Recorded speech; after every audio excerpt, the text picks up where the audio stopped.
கிழமையில செவ்வாய்க்கிழமை, திதியில சஷ்டி திதி, நட்சத்திரத்துல கிருத்திகை முருகனுக்கு உகந்தது. இது கந்த புராணத்திலேயே வருது. சிவபெருமான் வாக்காவே இருக்கு.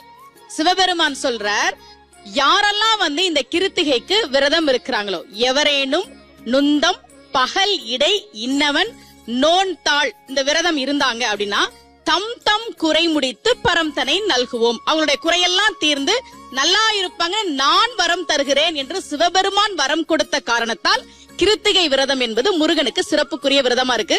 ஒரு வேல் கொடுத்தீங்க, சுடுவது சூடு, ஆமா, சுடுறத சூடுன்னு சொல்லுவோம். ஆமா, படுவது பாடு, நான் என்ன பாடுபடுறேன்றத படுற கஷ்டத்தை சொல்லுவோம். அது மாதிரி வெல்வதுதான் வேல் என்று மாறியது. சபாஷ். சோ வெற்றியவே கையில கொடுத்திருக்காரு அவரு. ஆமா, சபாஷ். தேங்க்யூ.